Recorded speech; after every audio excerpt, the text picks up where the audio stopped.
అందరికీ నమస్కారము.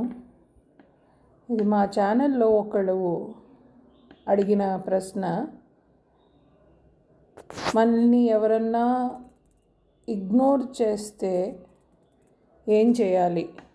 అది మనకి చాలా దగ్గర ఉన్నవాళ్ళు, చాలా క్లోజ్గా ఉన్నవాళ్ళు మనల్ని పట్టించుకోకపోతే ఏం చేయాలి? ఎందుకంటే అది నాకు చాలా బాధగా ఉంది.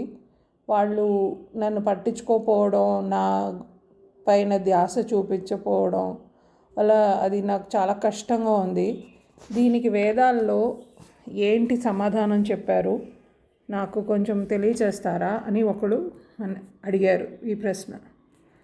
సో దానికి ఈ వీడియోలో వేదాలు దాని గురించి అసలు ఏం చెప్తున్నాయన్నది మీకు తెలియజేస్తున్నాను.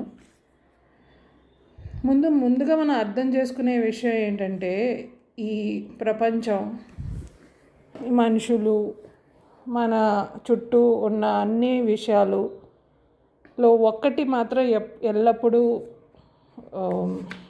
నిరంతరంగా జరిగేది ఏంటంటే మార్పు అన్న ఒక విషయం మాత్రం ఎప్పటికీ ఉంటానే ఉంటుంది. అంటారు కదా ఇంగ్లీష్లో, change is the only constant thing అని. అసలు ఎక్కడి నుంచి వచ్చింది, అలా అసలు ఎందుకు అంటున్నారు అని మనం తీవ్రంగా వేదిక పారంపర్యంతో ఆలోచిస్తే మనకి ఇది ఏం చెప్తున్నారంటే, శాస్త్రాలు, వేదాలు, ఈ ప్రపంచము, మన మనస్సు అనండి, మెదడు అనండి, మైండ్ అనండి, ఏదన్నా అనండి, దానికి పేరు ఒకటే. సో మన బుద్ధి, మనసు, మైండ్ అన్నీ ఒకే విషయానికి చాలా పేర్లు అనుకోండి. సో ఇది వచ్చి 3 గుణాలతో చేయబడింది. అది ఏంటంటే రజగుణం, తమగుణం, సతగుణం. ఇవి ఎప్పుడు మారుతూ ఉంటాయి. ఇప్పుడు సముద్రాల్లో అలలు ఉంటాయి కదండి, అలాగా అలలు ఎప్పుడు కదులుతూనే ఉంటాయి. మనకు శాంతంగా కనిపిస్తున్న కొంచెం కదలిక ఉంటూనే ఉంటుంది. ఇప్పుడు మన మనసైనా సరే, పక్క వాళ్ళ మనసైనా సరే, ఎప్పటికీ మార్పు ఉంటూనే ఉంటుంది. ఈ 3 గుణాలు ఒక్కొక్క రకమైన మన మీద మార్పుని తెస్తూ ఉంటాయి. అది ఒక వేరే టాపిక్, దాని గురించి మనం ఇంకో వీడియోలో మాట్లాడదాం. సో మీరు అసలు ఆ ఎక్స్పెక్టేషన్ ఉంచుకోవడం ముందు మానేయాలి. ఎందుకంటే ఎక్స్పెక్టేషన్స్ ఉంచుకోవడం వల్ల ముందు మనకి బాధ కలిగేది మనకే. ఎందుకంటే ఇప్పుడు ఈ రజగుణం, తమగుణం, సతగుణం అనేది ఎఫెక్ట్ అయ్యేటప్పుడు అది అందరికీ ఎఫెక్ట్ అవుతుంది. సో అది వచ్చి మనకు మీరు ఎవరితో ఎక్స్పెక్టేషన్స్ పెట్టుకోవద్దు, కానీ మీరు మాత్రం మీ కర్తవ్య కర్మలు ఏమేం చేయాలో అవి చేయండి.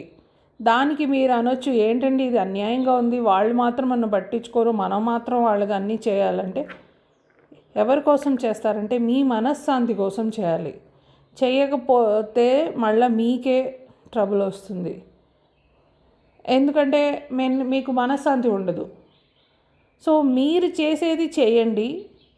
ఎందుకంటే భగవంతుడు అనే వాడు చూస్తున్నాడు, మిమ్మల్ని చూస్తూనే ఉంటారు ఎప్పుడు, మీరు ఎలా ఉన్నారు, మీరు ఎలా ప్రవర్తిస్తున్నారని. సో అలాంటి స్టేట్ రావడం చాలా కష్టం, చాలా తపస్యతో వస్తుంది. అంటే మిగతా వాళ్ళు మన పట్టించుకోకపోయినా మనం వాళ్ళని, మన కర్తవ్య కర్మాలు చేయడం మన ధర్మం అని ఒక మైండ్ సెట్ రావడం చాలా దానికి ఇంటెన్స్ తపస్య కావాలి.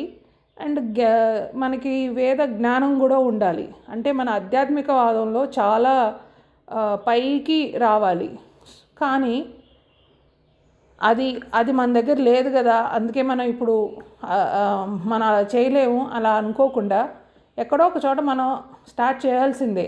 మనకి మనశ్శాంతి కావాలి అంటే ఎక్కడో ఒక చోట మనం స్టార్ట్ చేయాల్సిందే. సో అందుకని మీరు చేయాల్సింది మీరు చేయండి, మిగతాది భగవంతుడి చేత్తో వదిలేయండి. ఇంకొక విషయం ఏంటంటే, వాళ్ళు మిమ్మల్ని పట్టించుకోవట్లేదు అని అనుకోకుండా నన్ను మర్చిపోయారు అని కూడా అనుకోవచ్చు మీరు. ఎందుకంటే ఎవరు మిమ్మల్ని మర్చిపోతారు? మీరు ఇంపార్టెంట్ ఎవరికైతే మీరు అవసరం లేరో వాళ్ళే కదా మిమ్మల్ని మర్చిపోతారు. సో అలా అనుకున్నప్పుడు మీకు బాధ కొంచెం తక్కువ కలుగుతుంది. అండ్ ప్లస్ మీకు కొంచెం క్లారిటీ వస్తుంది. ఇంకొకటి ఏంటంటే, ఎక్స్పెక్టేషన్స్ ఈ ఎక్స్పెక్టేషన్స్ ఇలా ఉంచుకోకూడదని మన శాస్త్రాలు, వేదాలు చెప్తున్నాయి. అండ్ అసలు ఈ లోకంలో అలా అయితే అందరూ అంతేనా అని మనం అనుకుంటే, ఒకే ఒక శక్తి మాత్రం మనని ఎప్పుడు చూసుకుంటూ మనతో తోడుగా ఎప్పుడు ఉండేది ఆ భగవంతుడు ఒక్కడే. అతను మన ఎప్పుడు పట్టించుకోకుండా ఉండడు, ఎప్పుడు మన తోడు ఉంటాడు, ఎప్పుడు మనకి సహాయం చేయడానికి ముందుగా ఉంటాడు. వేదాల్లో ఏం చెప్పారంటే, ఇద్దరు ఎప్పుడు మీతో ఉంటారు. ఒకళ్ళు ఆచార్యులు, ఇంకొకళ్ళు భగవంతుడు. కానీ ఈ కాలంలో అందరికీ వేద పారంపర్యమైన ఆచార్యులు, గురువులు లేరు కాబట్టి మనం ఇప్పుడు భగవంతుడే ఉన్నాడని చెప్పుకోవాలి. సో ఈవెన్ మీరు ఎక్కడున్నా సరే, పగలైనా సరే, రాత్రి అయినా సరే, మీతో ఎప్పుడు ఎల్లప్పుడూ 24 గంటలు మీకు తోడుగా, సహాయంగా, మీకు రక్షగా, ఎప్పుడు మీ అండగా ఉండేది ఆ పరమాత్ముడు ఒక్కడే. కానీ మీరు అది రియలైజ్ అవ్వాలంటే దానికి మీరు వేదిక పారంపర్య బట్టి మీరు మీ జీవితాన్ని జీవించాలి. వేదాల్లో ఏం చెప్పున్నాయి, ఎలా చేయాలి, ఏమేమి విషయాలు ఎలా ఉండాలి అనేది. దానికి ముందుగా మీరు చేయాల్సింది ఏంటంటే, 2 పూట్ల అగ్నిహోత్రం చేయాలి. అండ్ వేదాల్లో ఏమేమి చెప్పాయో చెప్పినారో, ఇలా జీవించాలి, ఎన్నింటికి లెగవాలి, ఎలా తినాలి, ఎలా పడుకోవాలి, బేసిక్గా స్టార్ట్ ఫ్రమ్ వన్ థింగ్. ఒక్క విషయం నుంచి మీరు స్టార్ట్ చేయండి.